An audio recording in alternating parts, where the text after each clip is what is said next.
네, 여러분 추석 명절 평안히 은혜 가운데 잘 보내셨나요? 물론 예전 같지는 않지만 마음만큼은 풍성하게 보내셨는지 모르겠습니다.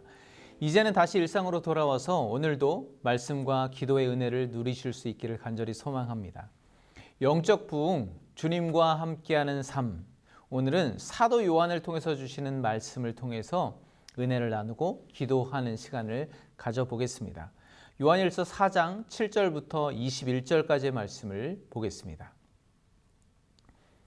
사랑하는 자들아, 우리가 서로 사랑하자. 사랑은 하나님께 속한 것이니 사랑하는 자마다 하나님께로부터 나서 하나님을 알고 사랑하지 아니하는 자는 하나님을 알지 못하나니 이는 하나님은 사랑이심이라. 하나님의 사랑이 우리에게 이렇게 나타난 바 되었으니 하나님이 자기의 독생자를 세상에 보내심은 그로 말미암아 우리를 살리려 하심이라. 사랑은 여기 있으니 우리가 하나님을 사랑한 것이 아니요 하나님이 우리를 사랑하사 우리 죄를 속하기 위하여 화목제물로 그 아들을 보내셨습니다. 사랑하는 자들아, 하나님이 이같이 우리를 사랑하셨은즉 우리도 서로 사랑하는 것이 마땅하도다. 어느 때나 하나님을 본 사람이 없으되 만일 우리가 서로 사랑하면 하나님이 우리 안에 거하시고 그의 사랑이 우리 안에 온전히 이루어지느니라. 그의 성령을 우리에게 주심으로 우리가 그 안에 거하고 그가 우리 안에 거하시는 줄을 아느니라. 아버지가 아들을 세상의 구주로 보내신 것을 우리가 보았고 또 증언하노니 누구든지 예수를 하나님의 아들이라 시인하면 하나님이 그의 안에 거하시고 그도 하나님 안에 거하느니라. 하나님이 우리를 사랑하시는 사랑을 우리가 알고 믿었노니 하나님은 사랑이시라. 사랑 안에 거하는 자는 하나님 안에 거하고 하나님도 그의 안에 거하시느니라. 이로써 사랑이 우리 안에 온전히 이루어진 것은 우리로 심판날의 담대함을 가지게 하려 함이니 주께서 그러하심과 같이 우리도 이 세상에서 그러하니라. 사랑 안에는 두려움이 없고 온전한 사랑이 두려움을 내쫓나니 두려움에는 형벌이 있음이라. 두려워하는 자는 사랑 안에서 온전히 이루지 못하였느니라. 우리가 사랑함은 그가 먼저 우리를 사랑하셨음이라. 누구든지 하나님을 사랑하노라 하고 그 형제를 미워하면 이는 거짓말하는 자니 보는 바 그 형제를 사랑하지 아니하는 자는 보지 못하는 바 하나님을 사랑할 수 없느니라. 우리가 이 계명을 주께 받았나니 하나님을 사랑하는 자는 또한 그 형제를 사랑할지니라. 아멘. 네, 사도 요한은 이 4장 8절에서 하나님은 사랑이시라 크고 위대한 선언을 합니다. 그리고 그것과 관련된 믿음의 여러 요소와 주제들을 계속해서 열거하며 주님의 말씀을 전하고 있죠. 하나님의 사랑이시라는 선언은 그분을 사랑하는 모든 성도들이 추구해야 할 삶의 가치와 방식 또한 그러해야 함을 강조하는 것입니다. 따라서 우리의 삶을 통해서 하나님의 사랑이 나타나고 증거되어야 한다는 말이기도 하죠. 제가 이번 주간 영적 부흥은 하나님과 함께하는 삶이다 라는 주제로 정하고 말씀을 전하고 있는데요.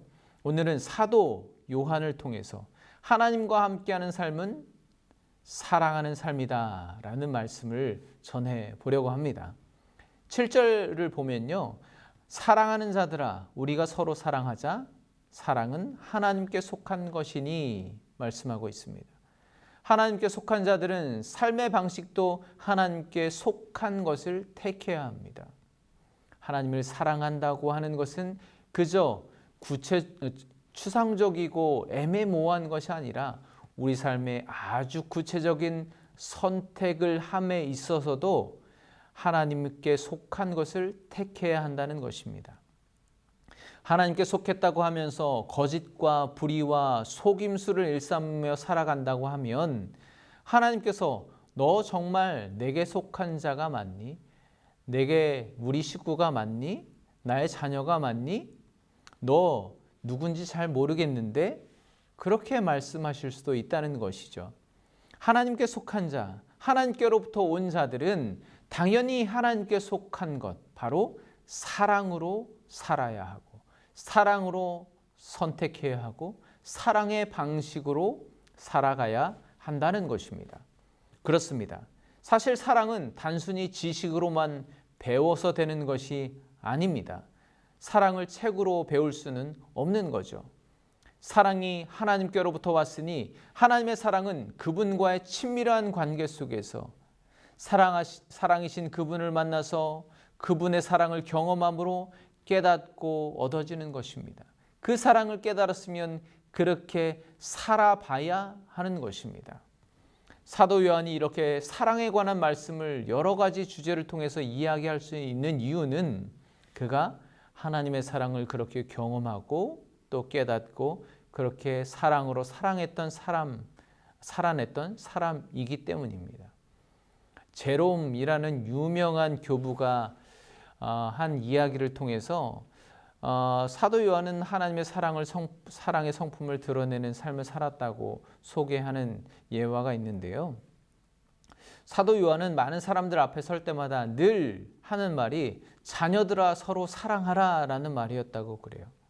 그 외에는 다른 말을 별로 하지 않았다는 거죠. 그래서 하루는 사도 요한의 제자들이 찾아와서 항상 선생님은 왜 같은 말씀만 하시는지 그 이유를 물었습니다. 선생님은 예수님을 직접 만나고 경험하고 함께 살았던 그 경험이 있는데 왜 늘 사랑하라는 말만 하시는지 이해가 되지 않아서 그 이유를 물었다는 거죠. 다른 진리가 있으면 좀 말씀해 주셔도 되는데 왜 그렇게 하시지 않는지 이유를 물었더니 요한이 그렇게 대답했다는 거죠. 이게 주님의 명령이기 때문이야. 이 말만 한다고 해도 충분하기 때문이야. 네, 그렇습니다. 하나님 사랑이면 충분한 것이죠. 제가 좋아하는 찬양 중에 사랑합니다 나의 예수님, 사랑합니다 아주 많이요, 사랑합니다 나의 예수님, 사랑합니다 그것뿐이에요 라는 그런 가사를 가진 찬양이 있습니다. 여러분, 우리가 아무리 아둥바둥 어렵고 힘들고 애쓰며 복잡해 보이는 이 세상을 살아가지만 사실 주님 사랑합니다. 그래, 내 아들아, 내 딸아, 내가 너를 사랑한단다. 그 마음, 그 고백, 그 말씀이면 충분하지 않습니까? 그 말씀 가운데, 그 하나님의 사랑 가운데 모든 문제와 어려움이 다 녹아지는 것입니다. 다 사라지는 것입니다. 그 하나님의 사랑이 나의 모든 문제를 덮고도 남는 것이 아닐까요? 그 말씀이 바로 18절입니다. 사랑 안에는 두려움이 없고 온전한 사랑이 두려움을 내쫓나니. 사랑은 두려움을 내쫓는다고 말씀합니다. 유대인들은 죄와 두려움이 서로 관련이 있다고 생각했습니다. 아마도 죄를 지을 때 생기는 죄책감이 그 두려움의 일종이라고 여겼기 때문인 것 같습니다. 이처럼 죄는 두려움과 함께합니다. 그런데 하나님은 사랑이시라는 거죠. 죄와 하나님이 함께할 수 없듯이 두려움과 사랑도 공존할 수가 없는 것입니다. 그래서 우리가 사랑이신 하나님과 함께할 때 두려움을 이길 수 있는 것입니다. 우리가 하나님의 사랑을 신뢰하지 못하면 하나님은 두려운 하나님이 될 수 있는 것이죠. 그러면 죄가 우리를 지배하기 시작합니다. 저는 사랑의 사도인 요한이 쓴 성경 중에서 하나님의 사랑이 가장 진하게 묻어나는 책이 바로 요한계시록이라고 생각을 합니다. 여러분, 사랑이신 하나님을 신뢰하며 믿음으로 요한계시록을 읽어나가다 보면 그 은혜가 얼마나 놀랍고 크게 다가오는지 모릅니다. 그러나 그 사랑을 믿지 못하면, 신뢰하지 못하면 그것은 곧 심판과 징계와 두려움이 되는 것입니다. 하나님의 사랑 안에 거하는 자는 곧 하나님의 안에 거하는 것입니다. 하나님 안에는 두려움도 없고 실패도 없고 부족함도 없습니다. 고린도전서 13장에서 사도 바울은 Love never fails 라고 선포하고 있습니다. 사랑은 결코 부족함이 없습니다. 사랑에는 절대 기대, 어긋남이 없는 것입니다. 세상 사람, 돈, 명예 다 믿어도 결국은 실패하게 되어 있습니다. 제 아무리 잘난 사람일지라도 예외 없이 죽음이라는 철저한 실패를 향해서 나아갈 뿐입니다. 그러나 하나님의 사랑은 결코 실패함이 없습니다. 여러분, 하나님의 사랑을 믿어보십시오. 하나님의 사랑을 신뢰하십시오. 하나님의 사랑 안에 온전히 거할 때 결코 두려움이 없는, 실패함이 없는 온전한 영원한 하나님의 은혜 가운데 살 수 있을 줄로 믿습니다.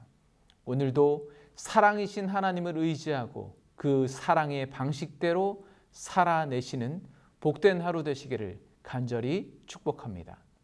네, 이제 말씀을 기억하면서 함께 기도하겠습니다.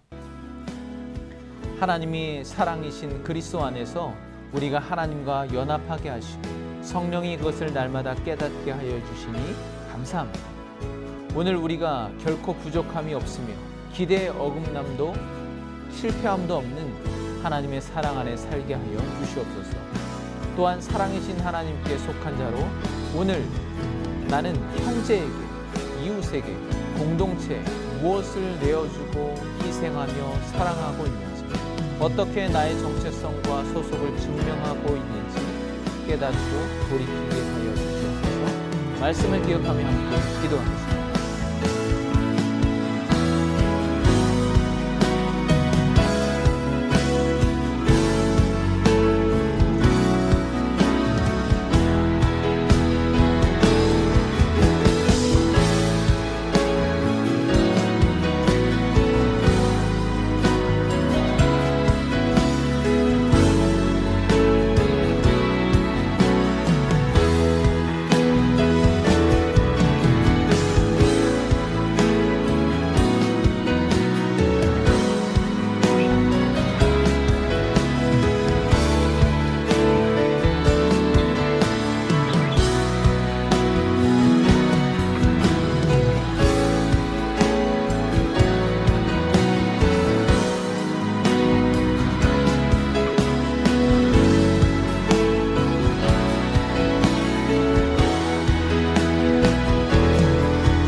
이제는 지역사회와 공동체를 위해서 함께 중보하며 기도하겠습니다. 우리 교회가 주님의 사랑으로 지역사회의 영혼들을 잘 섬기게 하여 주시옵소서. 이 지역사회의 외로운 이들, 고통 가운데 신음하는 이들에게 선한 이웃이 되게 하게 하시고 주님께서 맡기신 일들을 충성, 정직, 기쁨, 감사함으로 감당하게 하여 주시옵소서. 교회 공동체 안에도 주님의 도우심을 바라며 간절히 기도하는 많은 이들이 있습니다. 주께서 찾아가시고 품으시고 돌보셔서 하나님의 방법으로 또한 우리를 통해 그들에게도 하나님은 사랑이심이 온전히 나타나게 하여 주시옵소서. 지역사회와 공동체를 위해서 함께 중보하며 기도하겠습니다.